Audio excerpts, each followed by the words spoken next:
You are Locked On Wolverines, your daily podcast on the Michigan Wolverines, part of the Locked On Podcast Network. Happy Friday in many respects. It's a little ambivalent to some degree. Locked On Wolverines podcast, part of the Locked On Podcast Network, where it is your team every day. We did miss yesterday, but I am your man on the ground, Isaiah Hole, publisher of Wolverines Wire through USA Today Sports Media Group. We wanted to try to we're doubling up today, so you're going to get this episode and you're going to get the mailbag today as well. The hope was that the plan was, and it still might happen in segment 3. It all depends on if he says he's available, was that Jake Butt was going to join the show today. We haven't been able to make it work. First, I was unavailable when we initially agreed to do it, and then he was unavailable until right around the Jaden Davis commitment, which we are going to touch on, and then I have not heard from him since. So we are just going to move on because there's too much to talk about right now to delay this any further. So first, we're going to get to the Jaden Davis stuff, but by the time that I say this, that you'll watch or listen to this, you'll be well aware, but it's kind of came as a shock to me that Hunter Dickinson entered the transfer portal. So that's where it's the balance, right? The really great football news mixed with really bad basketball news. It seems like that's been the last year, really. It's kind of crazy. But let's touch on Jaden Davis first. Then we'll touch on Hunter Dickinson, and then we'll kind of get to some overarching thoughts, or we'll have Jake Butt on. Depends on what happens here in the next 25 minutes or so. So let's get into Jaden Davis. I mean, that's about as big as you can get. I mean, it's not number one guy overall. It certainly could be Dylan Raiola, and it would really break the internet, but it's having a 5-star commit at this time of year and do it on national TV is huge, right? Because there's certainly it's something that's going to catch, if it hasn't already caught the attention of the college football world, of recruits around the country. I mean, that type of visibility. And then he goes on after he commits to Michigan, says, I want to be an active participant in building the number 1 class in the country. Well, right now, Michigan's got 10 commitments, and they're ranked number 3 according to the 24/7 Sports Team Rankings. Jumped Notre Dame. So really building that class. It's really coming together. They've got 1 5-star so far. Certainly, I would imagine this is the type of move that's going to capture the attention of guys like Ryan Wingo or Mylan Graham. Can you pry away Mylan Graham from Ohio State, who currently has his crystal ball at the moment? It's possible. Ohio State doesn't have a quarterback at the moment. They have a lot of receivers, but they lost out on Dylan Raiola. They had really hoped that they could find a way to get Jaden Davis in. I went on to Bucknuts just for educational purposes. And it was a very short thread, but I mean, it was like, they were like, oh, he would have been ours if we didn't put all of our eggs in the Dylan Raiola basket. Granted, Raiola was committed to them, so that makes sense that they would do that, They were able to get him early. But the timing of this is great for Michigan. He's actually committed earlier in the year. Well, he's a little bit away though, so it's not really quite the same because it's 2023. But so not quite as early as JJ McCarthy, because JJ McCarthy committed in May of 2019 as a 2021 guy. So I had that wrong there for a second. But still, it's early enough to be able to go out and say to those receivers, to say to Dylan Stewart, to say to Justin Scott and all of those 5-stars that are out there, like, hey, come build this. I wrote like a thing on like what this means. It also should help, especially if he's teaming with Jordan Marshall. They can tag team guys like Aaron Childs, who's out of good counsel, but just if not more importantly, Aaron Gates and the other cornerback whose name suddenly escapes me out of Ohio. Get those Ohio kids, because you could really put your foot, as I've said in an earlier episode, you could really put your foot on Ohio State's throat right now. You could make things really, really difficult for the Buckeyes, and you could completely change the dynamic, because right now in recruiting, Michigan's heating up, of course. I don't know if I expect Michigan to be a top 5 class. I don't know if I expect Michigan to be ranked ahead of Ohio State by the end of the year. We'll see. But this is the point where you can start to really change things, right? Like, because the narrative the last couple of years has been,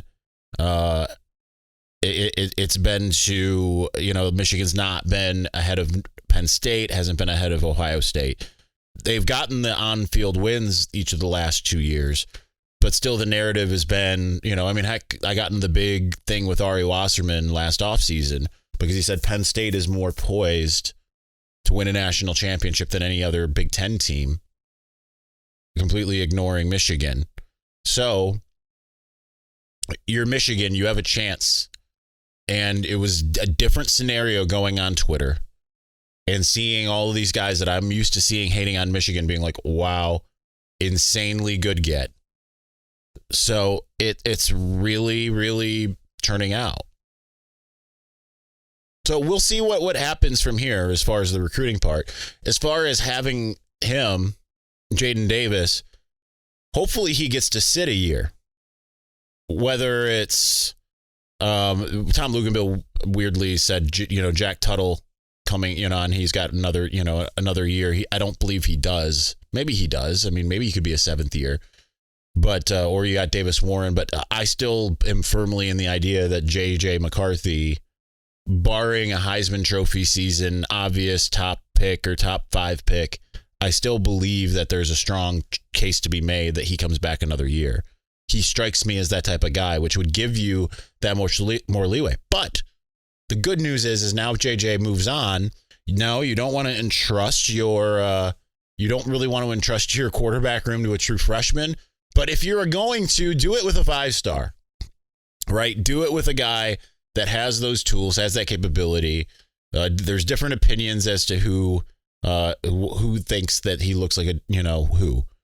Tom Luganbill says that he thinks that he looks like Dorian Thompson-Robinson. Wasn't exactly like an overall game changer, but was beyond solid and kind of willed UCLA into some pretty good positions. And he started as a freshman. Same thing with Charles Power from On3, who said that he is like Shea Patterson. Let's see if I have this up anymore. I can have it up in 2 seconds here.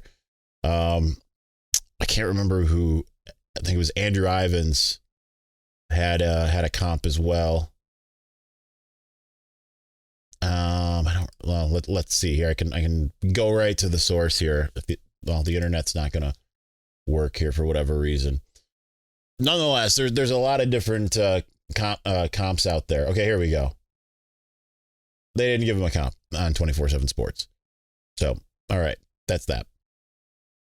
But this is the type of thing you want to happen right now. He can build the class. He can become a cornerstone.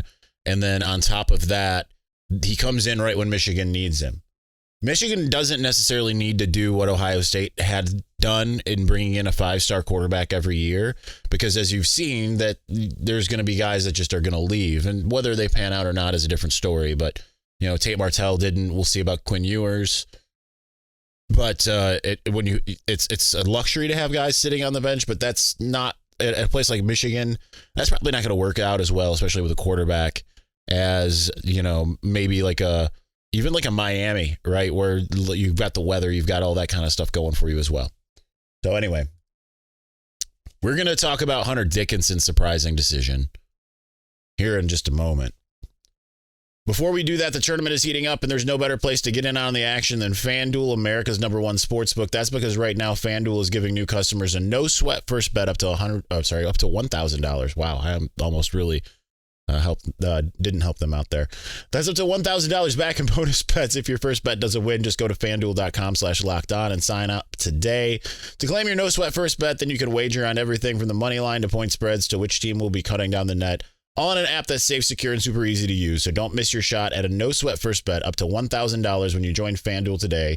Just go to FanDuel.com/lockedon to sign up. Make every moment more with FanDuel.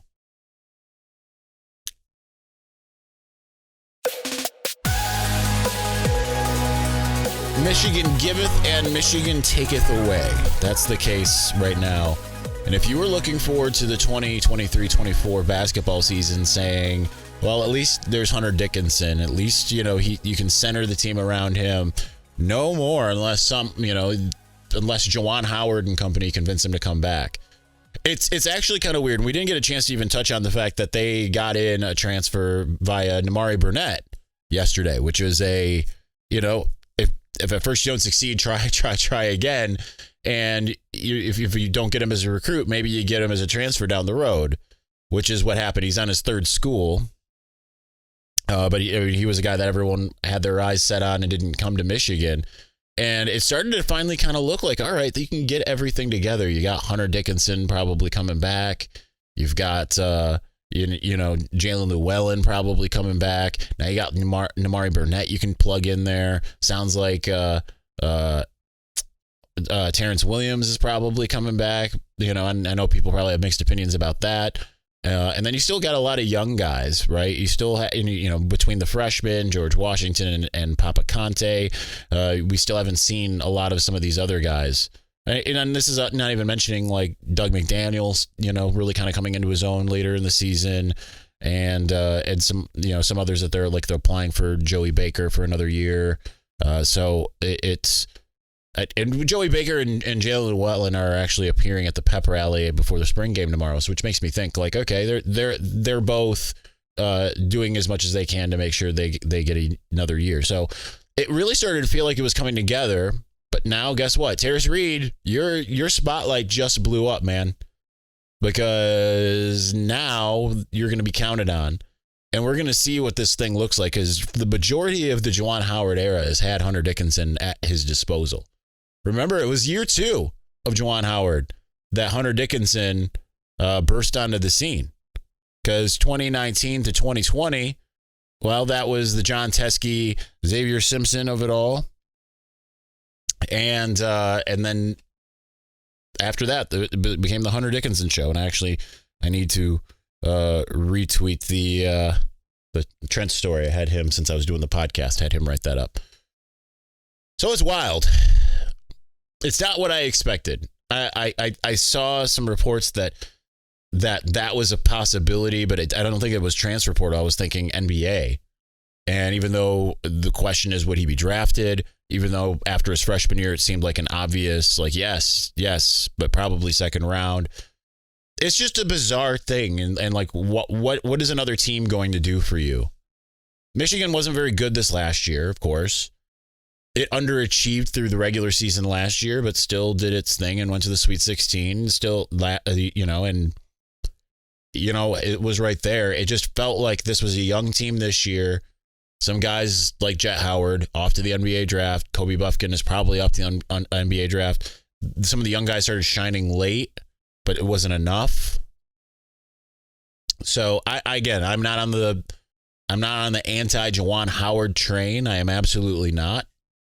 I think you give him another year or two before you start to say, all right, what's the deal here? And even if next year goes bad, I wouldn't say that that's the point when you pull the trigger. I think it would be after a third year.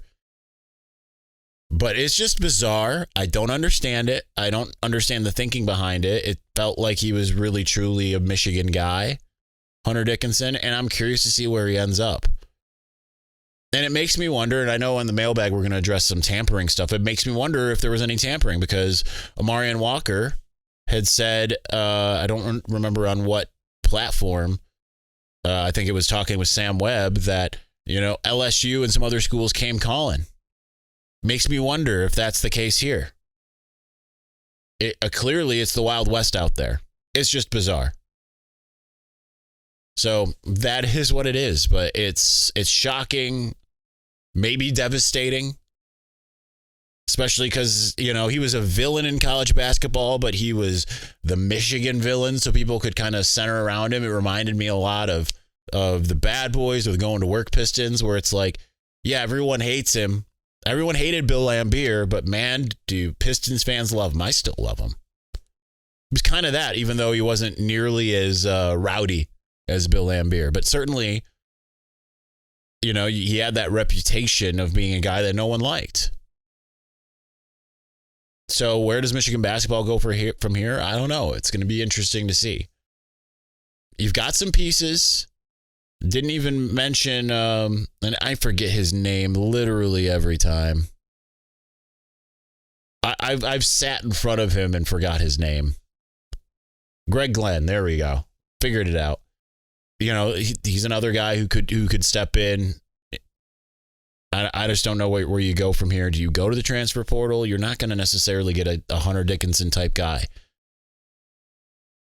That said, I don't think he developed a ton beyond somewhere mid last year. Freshman year and parts of last year, it felt like he took over games. This year, while it was expected, it just seemed like sometimes when they really needed him to take over a game, it just kind of, he'd still get 20. Still get 20 and 8, but just didn't feel like he was quite the dominant force he was. So it still feels like he's maybe figuring some things out. Maybe that's why. I don't know. We're going to have to find out what the reasoning is behind him doing it. It was just a shocking thing to discover. All right, we are going to continue on here in a moment, and then we are going to get to just my overarching thoughts, I guess. Even though I feel like I've given you a lot. The Built March Madness bracket is here. We know you have a favorite bar or puff, and now's your time to make it count. Go to BuiltMarchMadness.com to vote for your favorites. You know I'll be voting for the Coconut Brownie Chunk Bar. I also love there's so many puffs that I like too. And if you want, I don't know who you want to win, but if you have a Final Four rooting interest to win, then you'll be voting for that bar too. Support your team. Support your bar or puff. And when you vote for your favorite bar or puff, you will be entered into a drawing where 50 lucky Locked On listeners will get a free box of Built. Not only that, but one Locked On fan will win a 12-month subscription to Built to have Built's best bars or puffs delivered monthly straight to your door. You got to try Built. Built, the best protein bar ever. Seriously, they're so amazing, you won't think they're good for you. What makes Built bars and puffs so good? Well, for starters, they're all high in protein, low in sugar, and covered in 100% real chocolate. That's right, real chocolate. So run to BuiltMarchMadness.com right now to vote for your favorite bar or puff and pick up a box while you're there. You can vote every day in March, so hop in and support your pick. All right, we got the Michigan spring game going on tomorrow. And I'm sure there's some questions for the mailbag that are due with the spring game, so I'll try not to get that out around midnight. Again, sorry, yesterday I didn't get home until super late. I just wasn't home all day. So by the time I got home, I'm like, if I do a mailbag right now, it's going to be the worst mailbag of all time. So let's just not. It would be up around 1 a.m. Like, let's just not. But very excited about that. Not excited about the weather. It's not quite the same where it reminds me of 2019 spring game where I was more excited about Game of Thrones premiere the next day. I kind of have the same thing where I'm excited to move next week. That's not till Wednesday though. Anyhow, I can't understate how both huge the Jaden Davis recruitment win is and how devastating the Hunter Dickinson departure is. Will one completely solve the problems of the program? Like, will Michigan football take another step forward? Maybe. I don't know if it'll take another step forward, but you can at least say it'll be potentially consistent. But I don't know, right? Because we're talking maybe next year.